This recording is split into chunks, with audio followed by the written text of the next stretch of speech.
Welcome to my channel proper guidance. এর আগের দিন আমরা একটা জ্যামিতির ক্লাস করেছি, ক্লাস 9 জিওমেট্রির সামান্তরিকের ধর্ম এবং সামান্তরিক সম্পর্কে যা যা পয়েন্ট ছিল সেগুলো আমরা আলোচনা করেছি। যারা এই ক্লাসে প্রথম তারা একটু আগের ক্লাসটা দেখে নেবে, আর যারা এই ক্লাসটাতেই প্রথম শুরু করছে তাদের জন্য বলি, আমরা ক্লাস 9-এ জিওমেট্রি করাচ্ছি, জিওমেট্রির উপপাদ্য প্রমাণ করব। সেখানে সামান্তরিকের প্রথম যে উপপাদ্য রয়েছে, উপপাদ্য 14, সেটা আমরা আলোচনা করেছি। আজকে করব উপপাদ্য 15।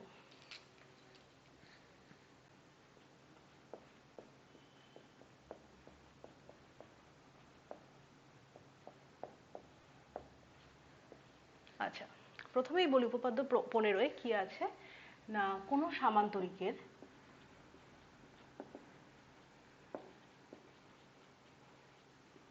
সামান্তরিকের কর্ণদ্বয়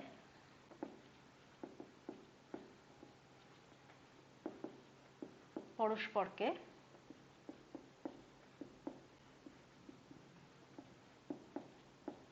সমদ্বিখণ্ডিত করে। মানে কি, সমান ভাগে ভাগ করে, সমদ্বিখণ্ডিত করে। আচ্ছা, আমি বলি, যারা আগের দিনের ক্লাসটা দেখোনি তারা আমার আগের ভিডিওটা গিয়ে একবার দেখে নিও, তাহলে বুঝতে সুবিধা হবে। আচ্ছা, এর আগের দিন আমরা শিখেছিলাম যে সামান্তরিক কাকে বলে, সামান্তরিকের যে এই যে ধর্ম কর্ণদ্বয় পরস্পরকে সমদ্বিখণ্ডিত করে, এটা আজকে করব। আর আগের দিন যেটা করেছিলাম যে একটা উপপাদ্য কিভাবে প্রমাণ করতে হয়, তো আমরা উপপাদ্য প্রমাণ করেছি। উপপাদ্য প্রমাণ করার জন্য চারটে স্টেপ আমি দেখিয়েছিলাম। তো প্রথম যে স্টেপ সেটাকে বলা হয় প্রদত্ত, তারপরেরটা প্রামাণ্য, তারপর যদি কোনো অঙ্কনের প্রয়োজন হয় অঙ্কন, তারপরে প্রমাণ। তো এটা আমি জাস্ট বলে দিলাম, তোমরা দেখো। আর এই প্রমাণটা করছি, সেখান থেকেও দেখতে পারো, দেখো। তো কি বলেছে, কোনো সামান্তরিকে, তো প্রথমেই আমি একটা সামান্তরিক এঁকে নিচ্ছি।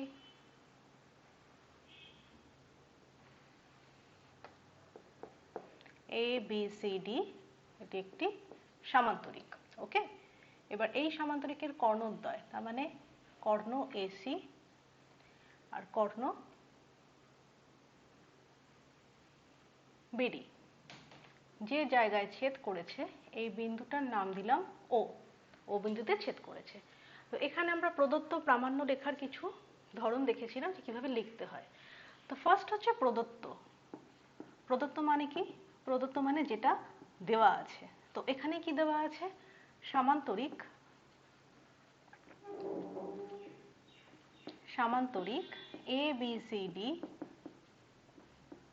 ABCD এর কর্ণ AC এবং কর্ণ BD পরস্পরকে ও বিন্দুতে ছেদ করেছে।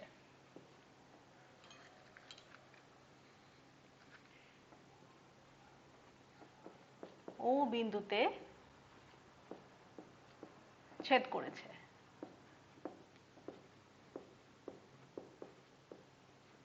আচ্ছা, এটা গেল প্রদত্ত, যেটা অলরেডি দেওয়া আছে যে ABCD একটা সামান্তরিক, সামান্তরিকের কর্ণ হচ্ছে ACBD, তারা পরস্পরকে ও বিন্দুতে ছেদ করেছে।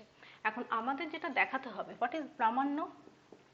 প্রামাণ্য কি, প্রামাণ্য মানে হচ্ছে যেটা প্রমাণ করতে হবে। তো প্রামাণ্য হচ্ছে AO equals to OC এবং BO equals to OD। ওকে, তো দেখো এখানে আমাদের যে প্রমাণটা করতে দেওয়া আছে, সেখানে কিন্তু আমাদের এখানে কোনো রকম অঙ্কনের প্রয়োজন নেই। যা কিছু আছে অলরেডি দেওয়া আছে, আলাদাভাবে কোনো কিছু আমাদের এখানে ছবিতে আঁকার দরকার নেই। যা আছে সেখান থেকে আমরা প্রমাণ করতে পারবো। তো প্রমাণে চলে আসি।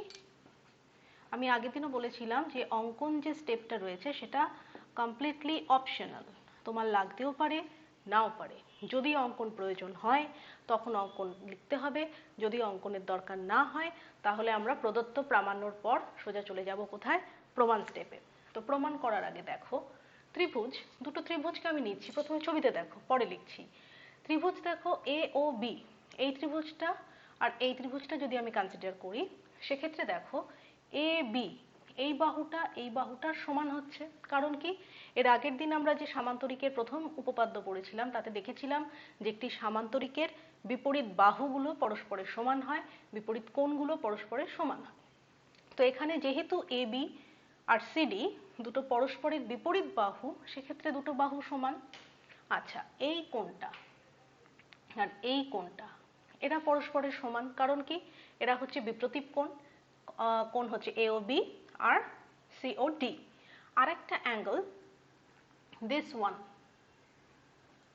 আর এইটা, দেখো ভালো করে আমরা যদি দেখি তাহলে এর আগের দিন আমরা শিখেছিলাম যে একান্তর কোণ অনুরূপ কোণ কাকে বলে। তো এখানে একান্তর কোণ দেখো এ বি সমান্তরাল সিডি আর বিডি যদি ভেদক, সেক্ষেত্রে এই যে জেড এর মতন যে কোণের যখন জেড টাইপের শেপটা পাই, তো জেড এর এই দিকটা, এই কোণটা আর এই কোণটা পরস্পরের একান্তর হয়ে সমান হয়। সেক্ষেত্রে এরা দুজন পরস্পরের সমান। তাহলে কি পেলাম, দুটো কোণ একটি বাহু, এ ও বি ত্রিভুজের দুটো কোণ এবং একটি বাহু ত্রিভুজ সি ও ডি এর দুটো কোণ আরেকটা অনুরূপ বাহুর সাথে সমান। তো সেক্ষেত্রে ত্রিভুজের যে সর্বসমতার সূত্র, ত্রিভুজের সর্বসমতার সূত্র আমরা জানি, আগের দিনও একবার ডিসকাস করা হয়েছিল। তো সেই সর্বসমতার সূত্র অনুযায়ী দেখা যাচ্ছে যে ত্রিভুজ এ ও বি আর ত্রিভুজ সি ও ডি পরস্পরের সর্বসম। এবং সেক্ষেত্রে যদি দুটো ত্রিভুজ সর্বসম হয়, তখন আমরা কি জানি, তাদের এই যে বাহুগুলো রয়েছে এগুলো সমান সমান হবে। তো এবার আমি প্রমাণটা লিখছি। তোমরা আর একটা কথা, যারা আমার চ্যানেলে আজকে প্রথম আছো তাদের বলি, যেহেতু সাবজেক্ট এখানে ম্যাথমেটিক্স, তো তোমরা যখন এই চ্যানেলটা শুনবে, শুধু শুনলে কোনো কাজ তেমন হবে না। একটা খাতা নিয়ে বসবে, খাতা পেন নিয়ে বসো, আমি যেরম ভাবে লিখে দিচ্ছি তোমরা সেইভাবে ঠিক কমপ্লিটলি নোট ডাউন করে নাও। সেক্ষেত্রে কি হবে, তুমি যখন পরে খাতাটা দেখবে তোমার একবার রিভিশন হয়ে যাবে। এর আগের দিনও আমি একই কথা বলেছি যে যারা অঙ্কটা খুব ভালো বোঝো, তাদের জন্য আমার এই ক্লাস রিভিশনের কাজ করবে। অ্যাজ ওয়েল অ্যাজ যারা সেভাবে অঙ্কটাকে বুঝতে একটু অসুবিধা হয়, তাদের জন্য এটা বিগিনার্স লেভেল হিসেবেই আমি পড়াচ্ছি, তাদের জন্য এটা বুঝতে সুবিধাই হবে। তোমরা খাতায় লিখে লিখে পড়বে, শুধু শুনে চলে গেলাম তাতে কোনো উপকার হবে না, এখানে লেখার প্রয়োজন আছে। তো লেখো, আমরা প্রমাণ স্টার্ট করি। প্রমাণ, ত্রিভুজ এ ও বি এবং ত্রিভুজ সি ও ডি এর এ বি ইকুয়ালস টু ডিসি। আচ্ছা, আর একটা জিনিস বলি, যখন আমরা কোনো প্রমাণ করব, কোনো কিছু সমান দেখাচ্ছি, সে সমানটা কিসের জন্য সমান, কিভাবে সমান হচ্ছে, যুক্তিটা আমরা পাশে একটা ব্র্যাকেটের মধ্যে লিখে দেবো। ওকে, তো তাতে আমাদের প্রমাণটা খুব যথাযথ হবে এবং খুবই ভালো একটা সুন্দরভাবে প্রমাণ হবে। তো এ বি ইকুয়ালস টু ডিসি, যেহেতু সামান্তরিক এ বি সি ডি এর বিপরীত বাহুগুলি পরস্পরের সমান, ওকে। এটা হচ্ছে সামান্তরিকের সিম্বল, এটা ইউজ করা হয়, সামান্তরিক না লিখে তোমরা এই সিম্বলও ব্যবহার করতে পারো। তো এবিসিডি এর বিপরীত বাহুগুলি পরস্পরের সমান, সেক্ষেত্রে A B equals to DC, একটি বাহু পেলাম। দেখো, angle A O B equals to angle C O D. কেন? কারণ হচ্ছে এরা পরস্পরের বিপ্রতীপ কোণ।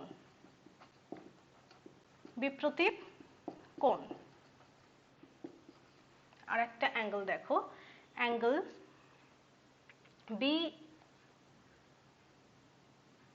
B A O equals to, I am sorry, এটা না, এই অ্যাঙ্গেলটা যখন ছবিতে দেখিয়েছি এটাও এটা সমান হবে, কিন্তু এটা ছবিতে যখন দেখানো আছে সেটাই আমি দেবো। A B O, angle A B O equals to, দেখো, অ্যাঙ্গেল সি ডি ও। কারণ কি, যেহেতু অ্যাঙ্গেল, দেখো কি বললাম আমি একটু আগে, এখানে বলেছি A B D, angle A B D equals to একান্তর অ্যাঙ্গেল সিডিবি, রাইট? ঠিক আছে, এবিডি, অ্যাঙ্গেল এবিডি একান্তর হচ্ছে কার? অ্যাঙ্গেল সিডিবি। এবার মাঝখানে যখন আমি এই দুটো ত্রিভুজকে কনসিডার করছি সেক্ষেত্রে এই অ্যাঙ্গেলটা যদি আমি লিখি ডিওবি, সেক্ষেত্রে কি হচ্ছে এবিডি, এবিডি না লিখে আমি যদি এবিও বলি সেক্ষেত্রেও আমার অ্যাঙ্গেলটা একই থাকছে। তো এটার সমান। তাহলে দেখো দুটো কোণ একটি বাহু, এই তিনটে যখনই ফুলফিল করছে, এটা কার সূত্র? ত্রিভুজের সর্বসমতা সূত্র। সুতরাং এই তিনটে থেকে আমরা লিখতে পারি ত্রিভুজ এ ও বি সর্বসম ত্রিভুজ সি ও ডি। আচ্ছা, দুটো ত্রিভুজ যদি সর্বসম হয় তাহলে আমরা কি জানি? দুটো ত্রিভুজ যদি সর্বসম হয় সেক্ষেত্রে তাদের বিপরীত বাহুগুলো সমান হবে। তাহলে এখানে বিপরীত বাহু কে কার আছে দেখো, এ ও বি, এই ত্রিভুজটার এই যে বাহুটা এটা কার বিপরীত বাহু? এটার। সুতরাং আমরা কি লিখতে পারি? এই যে বাহুটা এ ও ইকুয়ালস টু হচ্ছে ও সি, এবং আর একটা বাহু দেখো রয়েছে এইটা, মানে হচ্ছে ও বি ইকুয়ালস টু হচ্ছে ও ডি, রাইট? হলো? তো এই হচ্ছে আমার প্রমাণ।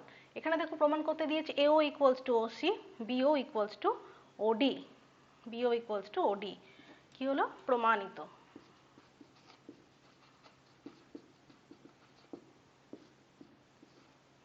ওকে, তো আজকে আমরা এই সামান্তরিকের এই উপপাদ্যটা প্রমাণ করলাম যে কি প্রমাণ করতে দিয়েছে না, কোনো সামান্তরিকের কর্ণদ্বয় পরস্পরকে সমদ্বিখণ্ডিত করে। আমি প্রথম থেকে আরেকবার পুরোটা বলে দিই যে সামান্তরিক কাকে বলে। আগের দিনের ক্লাসের কিছুটা রিভিশনও হয়ে যাবে।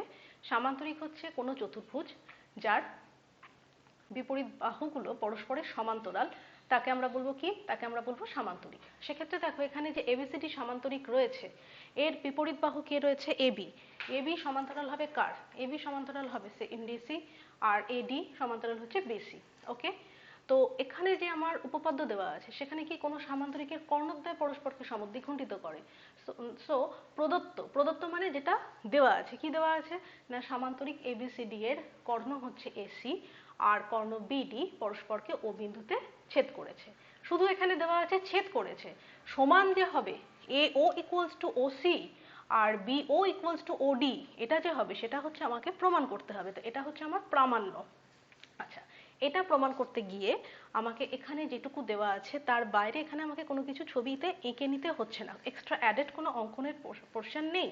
সেক্ষেত্রে কি হচ্ছে, সেক্ষেত্রে অঙ্কনের আমার কোনো দরকার নেই।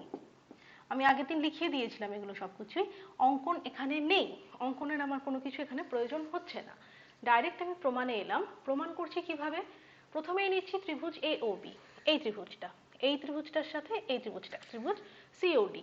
দুটোর মধ্যে দেখো যেহেতু এ বি সি ডি একটি সামান্তরিক, সেক্ষেত্রে এর আগের দিন আমরা প্রমাণ করেছি যে সামান্তরিকের বিপরীত বাহুগুলো পরস্পরের সমান হয়। So A B equals to DC, একটা পেলাম একটা বাহু। আর angle A O B equals to angle COD, এটা হচ্ছে বিপ্রতীপ কোণ। তো বিপ্রতীপ কোণ পরস্পরের সমান। আর এবিও, অ্যাঙ্গেল এবিও আর অ্যাঙ্গেল সিডিও এরা পরস্পরের সমান। কেন সমান? কারণ হচ্ছে এরা তো একান্তর কোণ। এই ছবিটা থেকে ভালোভাবে দেখো, এটা হচ্ছে একটা একান্তর কোণ এ বি ডি। যে কোণটাকে তুমি এ বি ডি দেখছো সেটাই এবিও। এখন এ বি ডি আর সিডিবি, এই যে দুটো অ্যাঙ্গেল জেডের যে এই দুটো পোর্শনের যে অ্যাঙ্গেল, এই অ্যাঙ্গেল দুটো কি? এই অ্যাঙ্গেল দুটো হচ্ছে একান্তর কোণ। তো একান্তর কোণ যদি কাদের সমান হয়? যদি বিপরীত বাহুগুলো সমান্তরাল হয়, দুটো সমান্তরাল বাহু তার একটা ভেদক গেছে, সেক্ষেত্রে আমার এই দুটো কোণ কি হবে? পরস্পরের সমান, একান্তর কোণ হিসেবে সমান। তো সেক্ষেত্রে এই দুটো আমি কোণ পেলাম, দুটো সমান। তাহলে একটা ত্রিভুজের দুটো কোণ একটি বাহু যদি সমান হয় সেক্ষেত্রে ত্রিভুজটা কি হবে? সর্বসম হবে। সো এ ও বি সর্বসম হচ্ছে সিওডি। আবার সর্বসম ত্রিভুজ মানে কি? দুটো ত্রিভুজ সর্বসম হওয়া মানে তাদের সব দিক থেকে তারা সমান। সেক্ষেত্রে A O equals to O C এবং B B equals to O D. এখানেই আমাদের এই উপপাদ্যটা প্রমাণিত হয়ে গেল। ওকে, তো দেখো স্টুডেন্টস, এর আগের দিন আমি বলেছি, আবার আজকেও বলছি, যারা নতুন তাদের জন্য বলছি যে এই যে উপপাদ্য আমরা পড়ি, উপপাদ্য কিন্তু কোনো মুখস্থ করার জিনিস না, শুধু পড়ে চলে গেলাম সেরকমও জিনিস নয়। উপপাদ্য আমাদের শিখতে হবে, বুঝতে হবে, তার থেকেও বড় কথা অভ্যেস করতে হবে। অভ্যেসটা কিভাবে আমরা করব? ঠিক এইভাবে, আমি যেভাবে ক্লাসটা তোমাদের নিলাম এইভাবে তোমরা কি করবে, প্রথমে ক্লাসটা ভালোভাবে দেখো, একটা খাতা পেন নিয়ে বসো, খাতা পেন নিয়ে বসে স্টেপ ওয়াইজ পরপর লেখো। যে জায়গাটা মনে হচ্ছে তোমার লিখতে মিস হয়ে গেছে সেই জায়গাটায় গিয়ে তুমি পজ করো, ভিডিওটা পজ করে সেই জায়গাটা লেখো। লিখে নিয়ে কমপ্লিট হয়ে যাওয়ার পর ভালোভাবে নিজের খাতা থেকে জিনিসটা পড়ে দেখো কোথাও কোনো বুঝতে অসুবিধা হচ্ছে কিনা। যদি কিছু বুঝতে অসুবিধা হয় তোমরা আমাকে কমেন্ট সেকশনে জানাও, আমি সেটাকে ক্ল্যারিফাই করে দেবো। আর তাছাড়া কি করবে, পড়া হয়ে গেল খাতা বন্ধ করে রেখে দিলাম সেটা করলে হবে না, তোমরা না দেখে জিনিসটাকে আবার লিখতে শুরু করো। ঠিক যে লজিকে বুঝলে জিনিসটা, এই সিস্টেমে এই লজিক ফলো করে লিখতে থাকো। যে জায়গায় লিখতে গিয়ে আটকাবে সেই জায়গাটায় খাতা খুলে দেখে নাও যে কেন আটকালো, কোন পয়েন্টে আটকালো। একবার আটকাবে, দুবার আটকাবে, তিনবার আটকাবে, খুব বেশি হলে চারবার আটকাবে, তারপরে আর লিখতে কোনো অসুবিধা হবে না।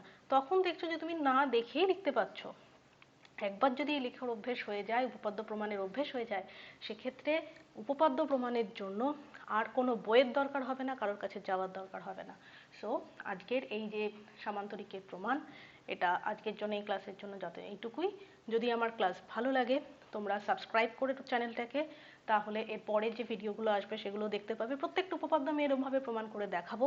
প্রথমে সমস্ত উপপাদ্যগুলো প্রমাণ হবে, তারপরে উপপাদ্যের যে প্রয়োগগুলো আছে তোমাদের বইতে সেগুলো প্রমাণ হবে, তারপর প্রমাণ করা হবে হচ্ছে এক্সট্রা জিওমেট্রি, যেটা একটা খুব ভাইটাল পার্ট। সেটা অনেকের ক্ষেত্রেই অসুবিধা থাকে, কিন্তু কনসেপ্ট ক্লিয়ার করে যদি জিওমেট্রি পড়া হয় সেক্ষেত্রে সেটার কোনো অসুবিধা হওয়ার কথা নয়। ওকে, তো চ্যানেলটা ভালো লাগলে সাবস্ক্রাইব করবে, লাইক কমেন্ট শেয়ার করো, যেখানে বুঝতে অসুবিধা হবে বুঝিয়ে দেবো। ওকে, থ্যাংক ইউ।